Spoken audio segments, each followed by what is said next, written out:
लो जी अज असी बनावांगे mix veg with eggs. तो मैं लेने थोड़ी मशरूम, ब्रोकली तो कॉलीफ्लावर। लो जी करते हैं शुरू। लो जी हल्के जी क्यूमिन सीड पावांगे आपां, हल्के जी क्यूमिन सीड पावांगे आपां।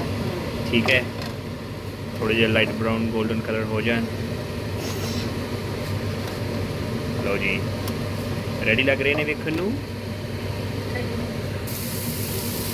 उस तो बाद सारा कुछ पैन च ऐड कर दिता गया है तो आप हौली हौली इसनूं स्टिर करांगे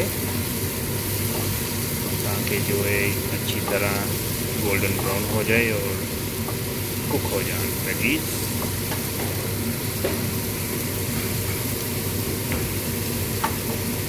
नाल रोटियां भी बन रही ने गोल गोल। मैंने ऑलरेडी थोड़ियां प्रीपेड बना के रख लिया ने इधर। देखो कितना फुल फुल के लग रही रोटियां दोस्तों। इसका सीक्रेट ये है कि आटा थोड़ा जिहा टाइम पहले गुन के रखना है। लो जी हम असी स्वाद अनुसार अपना थोड़ा जिहा नमक,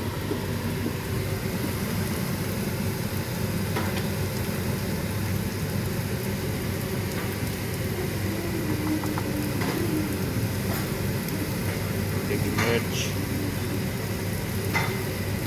थोड़ी टर्मरिक, दैट्स ऑल।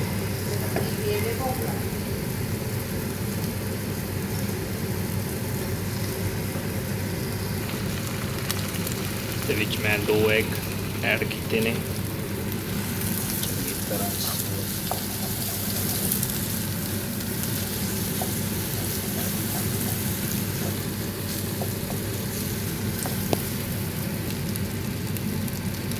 Done?